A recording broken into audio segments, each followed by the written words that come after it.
Hello दोस्तों, आज बात करेंगे डायबिटीज से संबंधित कौन कौन सी सबसे बुरी एडवाइसेस है जो आपके डॉक्टर्स आपको देते हैं।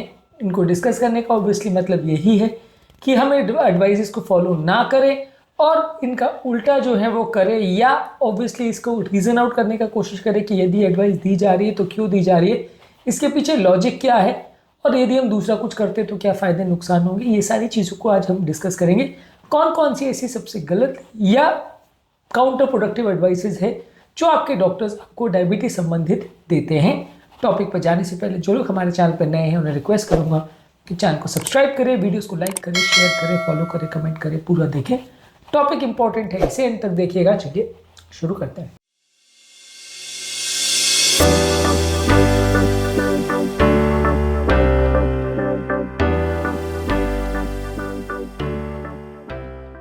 सबसे पहले डायबिटिक वाले पेशेंट को डायबिटीज़ के डॉक्टर्स अक्सर कहते हैं कि आपको खाली शुगर कट डाउन पर फोकस करना है। डायबिटिक में शुगर यानी टेक्निकली स्पीकिंग सुक्रोज जो है वो खराब है, इसको आप कट डाउन कर लेंगे तो डायबिटीज़ की प्रॉब्लम काफ़ी हद तक कम हो जाएगी।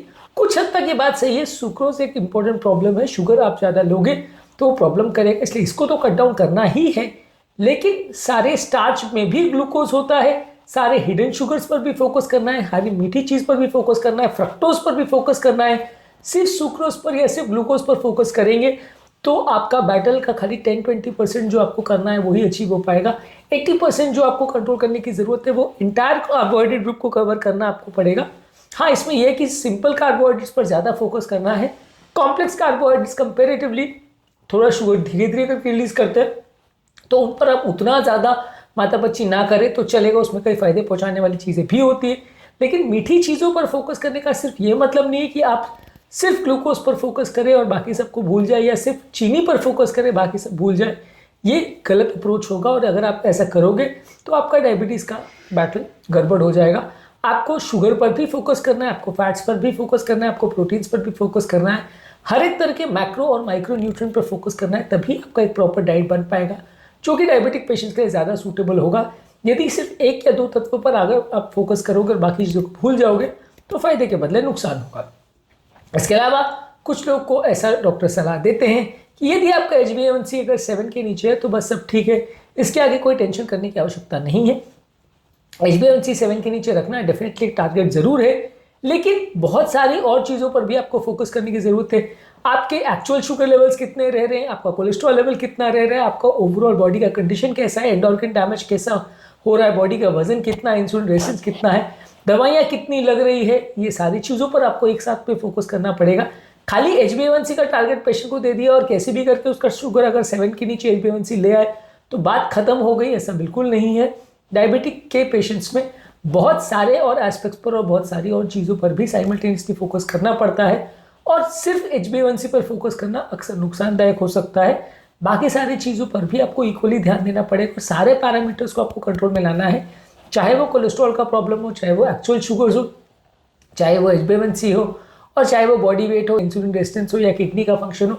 सारे पैरामीटर्स पर आपको ध्यान देना पड़ेगा, और सारे एंड ऑर्गन डैमेज, चाहे हार्ट हो, लिवर हो, किडनी हो, ब्रेन हो, लंग्स हो, बॉडी हो, हाथ पाँव की नलियाँ हो, पेरिफेरल नर्व्स हो, सब चीज़ को डायबिटीज से डैमेज होता है। तो ये सारी चीज़ों का कोई डैमेज तो नहीं हो रहा, ये पे फोकस करना ज़रूरी है। सिर्फ खाली शुगर लेवल्स को कैसे भी करके हमने नॉर्मल लिया है, HbA1c को 7 के नीचे लिया तो बात खत्म हो गई, ऐसा बिल्कुल नहीं है। बहुत सारी दूसरी चीज़ों पर भी फोकस करना ज़रूरी है। इसके अलावा कुछ लोग इस तरह से पोर्ट्रे करते हैं कि यदि आपका शुगर लेवल ठीक है तो इंसुलिन की ज़रूरत नहीं है। इंसुलिन बिल्कुल एक एंड ट्रीटमेंट जैसा है, जो एक सज़ा जैसा है कि अगर आपने कंट्रोल नहीं किया तो इंसुलिन दिया जाएगा।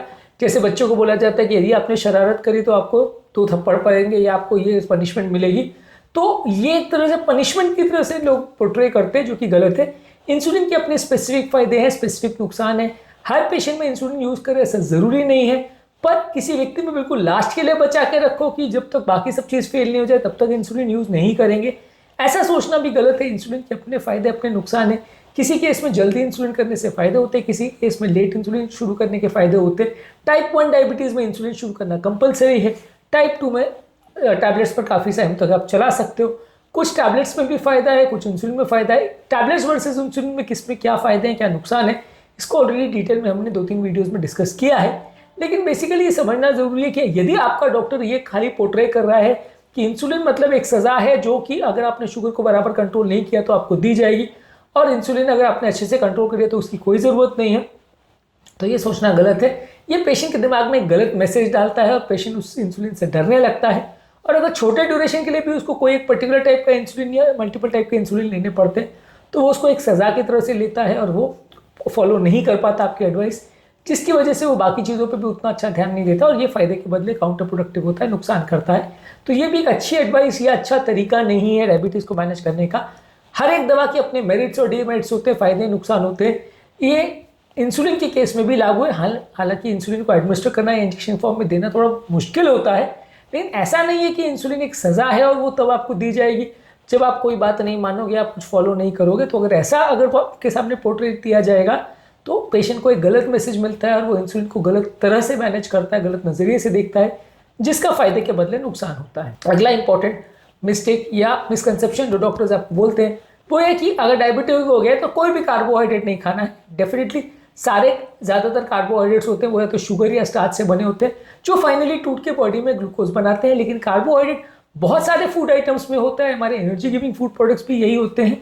और कॉम्प्लेक्स कार्बोहाइड्रेट्स यदि आप बिल्कुल ही कट डाउन कर दोगे तो आपका ओवरऑल काफ़ी तरह का जो डाइटरी बेनिफिट्स हैं कार्बोहाइड्रेट्स के, विटामिन मिनरल्स जो बाकी चीज़ें मिलती है, प्रोटीन मिलता है, फाइबर्स मिलता है, वो सब भी कट डाउन हो जाएगा और वो फिर आपको अलग से सप्लीमेंट लेके उसको मैनेज करना पड़ेगा। तो सिंपल कार्बोहाइड्रेट्स को ज़रूर कट डाउन करना है। जो मीठी चीज़ें शुगर के बनी हुई या सुक्रोज है या ग्लूकोज की बनी हुई या फ्रक्टोज की बनी हुई चीज़ें उनको अवॉइड करना है, फ्रूट जूसेस अवॉइड करना है, मीठी चीज़ें अवॉइड करना है।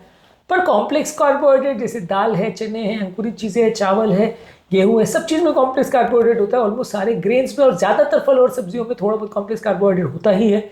इसको पूरी तरह से कट डाउन करने में आपका डाइट इतना ज़्यादा रिस्ट्रिक्टेड हो जाएगा कि आपके पास बहुत कम ऑप्शन बचेंगे। कीटो डाइट जो लोग फॉलो करते हैं उसमें बहुत हेवी कार्बोहाइड्रेट रिस्ट्रिक्शन फॉलो किया जाता है। सिर्फ 10% of the diet he carbs ले सकते हो, बाकी 80-90% आपको फैट्स लेना पड़ता है। तो यहाँ पे एटलीस्ट वेजिटेरियन लोग के लिए ज़्यादा ऑप्शन बचते ही नहीं है, उनको मैनेज करना अक्सर मुश्किल पड़ता है। तो ये कॉन्सेप्ट आपको समझना ज़रूरी है कि कार्बोहाइड्रेट्स में भी सिलेक्टेड कार्बोहाइड्रेट्स को कट डाउन करने से ज़्यादा बेनिफिट होगा हर एक कार्बोहाइड्रेट के पीछे पड़ जाने से। आपके डाइटरी ऑप्शंस यदि आप वेजिटेरियन हैं तो काफ़ी रेस्ट्रिक्टेड हो जाएंगे, इसको मैनेज करना मुश्किल पड़ेगा। तो इसलिए क्या खाना है क्या नहीं खाना है इसके बारे में एक विस्तृत डिस्कशन हो जाए तो ज़्यादा अच्छा है। सिर्फ खाली कह देने से कि कार्बोहाइड्रेट कम कर दो या बंद कर दो काम नहीं चलेगा। आपको सारी चीज़ों पर डिस्कशन करना पड़ेगा, कौन से कार्बोहाइड्रेट अच्छे हैं कौन से नहीं, किसको खाना है किसको नहीं, ये पेशेंट को बताना डिटेल में ज़रूरी है। इसके अलावा अगर आपको ये बोला जाता है कि आप सिर्फ अगर डाइट और एक्सरसाइज करोगे तो डायबिटीज़ को पूरी तरह से क्योर कर सकते हो, ये अपने आप में मिसकंसेप्शन है। हाँ ठीक है, कुछ हद तक अगर आप बहुत अच्छे से डाइट और एक्सरसाइज करते हो और वजन कट डाउन करते हो और सारी चीज़ों को इंसुलिन रेजिस्टेंस को मैनेज करते हो तो डायबिटीज़ को रिवर्स किया जा सकता है। लेकिन सिर्फ अगर आपको ऐसा वहम पाल दिया जाए कि डाइट करो एक्सरसाइज करो कंट्रोल हो जाएगा और हर केस में कंट्रोल हो जाएगा तो ऐसा मुश्किल है। कुछ हद तक पॉसिबल है लेकिन बहुत उस पर मेहनत लगेगी और वो मेहनत कंटिन्यूसली करते रहना पड़ेगा तो डायबिटीज़ को रिवर्स किया जा सकता है। यदि किसी को खाली एक ब्लैंकेट स्टेटमेंट दिया जाए कि शुगर ज़्यादा है एक्सरसाइज करो सब ठीक हो जाएगा तो वो एक गलत मैसेज देता है पेशेंट को और पेशेंट उसको गलत तरह से लेता है, गलत चीज़ें फॉलो करता है और उसकी हेल्थ बिगड़ती है। तो इसलिए ये कह देना खाली कि एक्सरसाइज करो डाइट करो डायबिटीज़ खत्म हो जाएगा, ये एक आधा अधूरा स्टेटमेंट है। इसको पूरा करना और उसको सही रास्ता पेशेंट को दिखाना और सही तरह से करवाना ज़रूरी है। अगर आप सिर्फ एक एस्पेक्ट पर फोकस करोगे और बाकी सारी चीज़ों को इग्नोर कर दोगे तो पेशेंट प्रॉपर काम नहीं कर पाएगा और दवाइयों को लेना नहीं चाहेगा, जिससे उसकी शुगर प्रॉपर कंट्रोल नहीं होगी। और डाइट और एक्सरसाइज से भी शुगर वैल्यूज़ को पूरी तरह से कंट्रोल कर लिया जा सकता है, ऐसा ज़रूरी नहीं है। बहुत सारी चीज़ों पर आपको फोकस करना ज़रूरी है। आज के टॉपिक में बस इतना ही। इसके अलावा कुछ और ऐसे पॉइंट्स हैं जिसको इस वीडियो के सेकेंड पार्ट में डिस्कस करेंगे। कुछ और ऐसे मिसकंसेप्शंस या भ्रांतियाँ हैं जो डायबिटीज़ संबंधित आपके डॉक्टर्स आपको बोल देते हैं, जिसका आप लोग या तो गलत मतलब निकालते हैं या गलत तरह से फॉलो करते हैं। उन सारे चीज़ों को इस वीडियो के सेकेंड पार्ट में डिस्कस करेंगे, उस वीडियो को भी ज़रूर देखिएगा।